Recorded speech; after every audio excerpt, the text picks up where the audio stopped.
Mes sœurs, mes frères, bienvenue en cette méditation sur les textes de ce jeudi 17 août 2023, en cette 19e semaine du temps ordinaire. Le royaume des cieux vaut bien notre arrivée en Canaan. Les textes du jour nous offrent à méditer sur l'arrivée du peuple hébreu en terre promise, Canaan, après sa libération d'Égypte et son errance dans le désert, est lié à ce que dit Jésus du royaume des cieux, un texte de l'Ancien Testament et le texte de l'Évangile. Si nous trouvons extraordinaire l'arrivée du peuple hébreu en Canaan, dans l'extrait du livre de Josué, et le soin pris par Dieu pour aider Josué, successeur de Moïse, à le grandir devant tout Israël, comme dit le texte, combien plus nous devrions trouver notre arrivée dans le royaume de Dieu encore plus extraordinaire. L'arrivée en Canaan par la traversée du Jourdain, sous la conduite de Josué, a été faite de manière comparable à la traversée à pied sec des Hébreux sous la conduite de Moïse.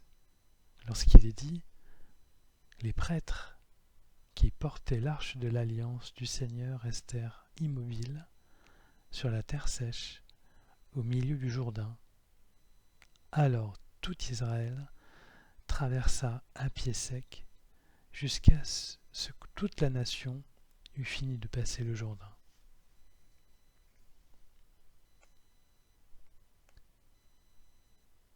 Dans l'évangile de ce jour, notre arrivée dans le royaume de Dieu paraît encore plus extraordinaire.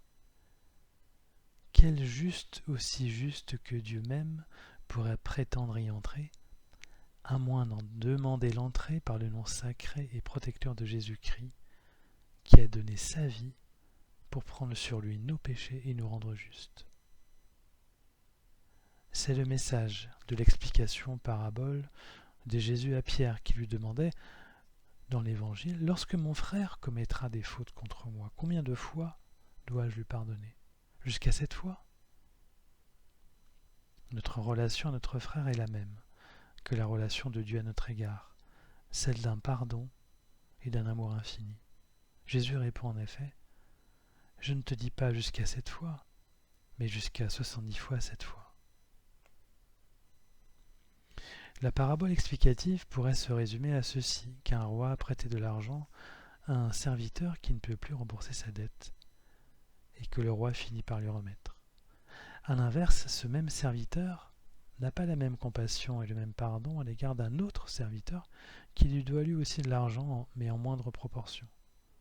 Apprenant cela, le roi furieux donne au serviteur le bourreau jusqu'au remboursement de sa dette. Ainsi, si nous ne sommes pas capables d'avoir une once de pardon pour nos frères et nos sœurs, nous qui avons été pardonnés et sanctifiés au centuple, comment pourrions-nous alors prétendre entrer dans le royaume des cieux? Comment pourrions-nous le faire? Ce pardon donné par Dieu pour la foi que nous avons en Jésus-Christ, cela n'est-il pas cher payé par Dieu? D'autant plus si nous renonçons à avoir une charité à l'égard de nos frères et de nos sœurs, même une charité tiède. Soyons respectueux du royaume des cieux et mesurons sa largeur et la largesse dont Dieu a fait preuve. De même que nous respectons l'entrée du peuple hébreu à pied sec en terre promise, de la même manière, admirons plus encore notre arrivée voulue par Dieu dans son royaume.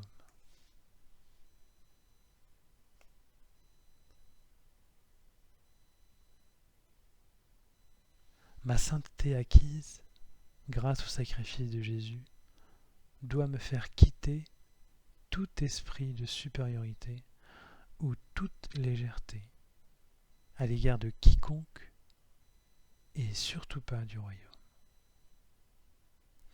Louons notre arrivée dans le royaume voulu par notre Seigneur et Sauveur Jésus-Christ, mes sœurs, mes frères.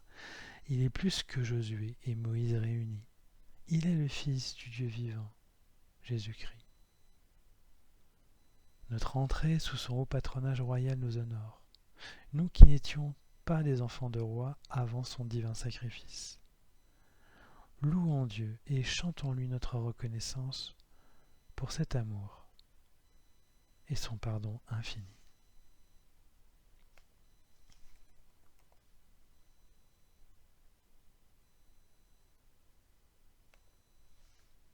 Mes sœurs, mes frères, après cet instant de méditation sur les textes de ce jour, consacrés au royaume des cieux et à sa valeur, je nous invite à la prière.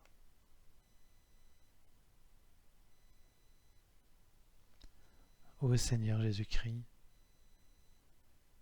tu nous fais entrer dans le royaume comme une nouvelle entrée en Canaan. Nous la méritions bien moins que les Hébreux.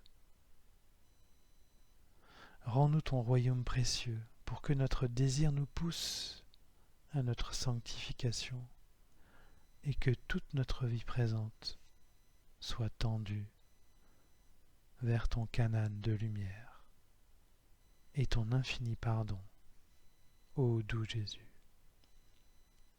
Amen.